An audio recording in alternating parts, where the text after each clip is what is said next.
Hello, I'm going to review social change. Social change is the transformation of culture, behavior, and institutions over time. It pretty much means what it states. It's social change. Easy for you to wrap your brain around.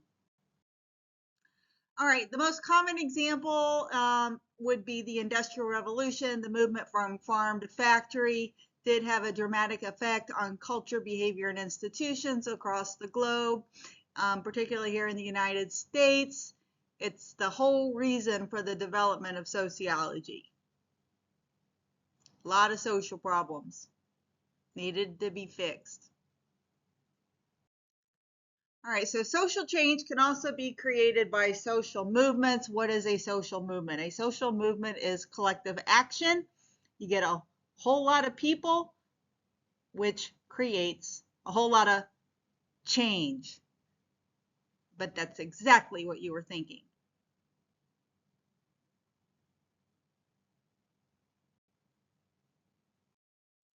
All right, so I'm going to go over the feminist movement because I'm very familiar with the feminist movement. The feminist movement is a social movement which created change. The first wave granted women suffrage. Suffrage means the right to vote. The second wave is women fighting for equal pay in the workplace, not just equal pay in the workplace, but being able to work in the first place. And then the third wave is very anti-patriarchy. I'm going to focus on the second wave of the women's movement. So this is what happened. So what happened to instigate the second wave of the women's rights movement, the feminist movement? So for the first time ever, a lot of women entered the workforce. And they got a paycheck too, to boot, which is pretty cool, right? So in a nutshell, Japan attacked Pearl Harbor, pretty much bullying the United States to join the war effort to end Nazi Germany. So when the men went off to fight, someone had to go into the factories and continue the assembly of ammunition, fighter jets, guns, tanks, you name it, whatever was used back then to fight in a war. Okay. So women went into the factories to support the war effort by producing, again, weaponry. When the men came home, the women were told to go home and make babies. They were no longer needed in the factory. After the time they had spent in the factory, outside of the home, not taking care of the husband, not taking care of the kids, not cleaning the house, not cooking dinner, they were able to go into the factory and work and get paid, and now they're being told to go home and make babies. Everyone knows this propaganda, Rosie the River, we can do it. If you've seen it, because I know you have, everyone has seen it. If you didn't know what it meant, that's what it meant. We can do it. You can go into the factory and support the war effort. Go home and make babies. Well, women had been working and women were being paid to work, and now they're being told to go home and make babies. All right. By the way, this is why that we have a generation called the baby boomers. Women went back into the home when and men came home from war, and a whole lot of babies were made. Those are the baby boomers. All right. So when women went back into home to the homes, when women became homemakers again, and after getting a taste of what it was like to go to work and make a paycheck, a lot of the women became extremely depressed. They were despondent. They just flat out were not happy. Okay. This depression became coined the feminine mystique by Betty Friedan, a actual leader of the second wave of the women's movement, Betty Friedan.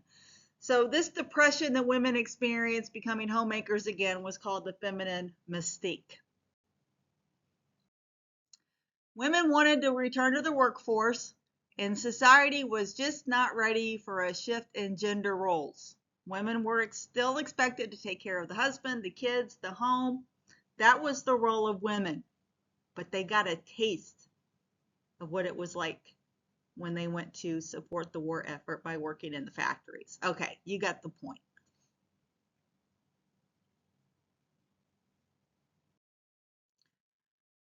So the second wave of the women's rights movement, led by the National Organization for Women, this organization was specifically created to fight for women's rights in the workplace.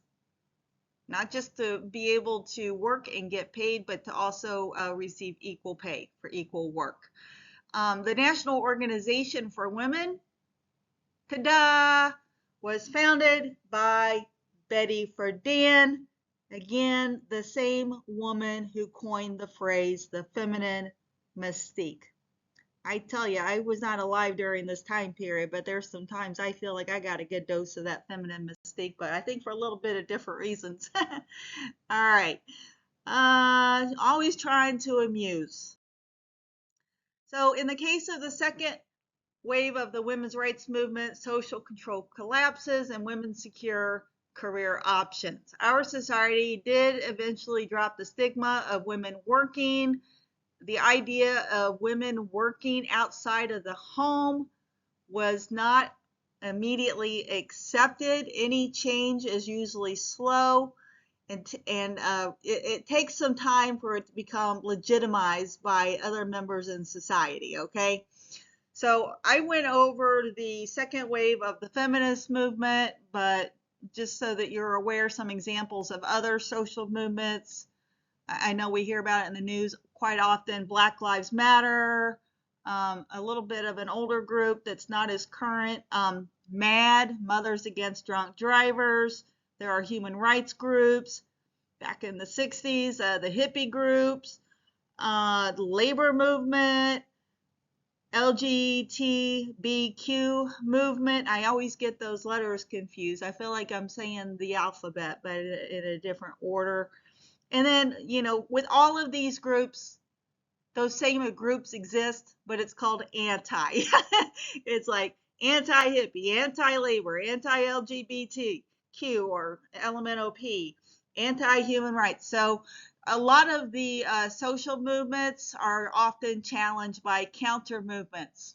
Anyways, that's what makes our society so interesting, don't you think? So how about them apples?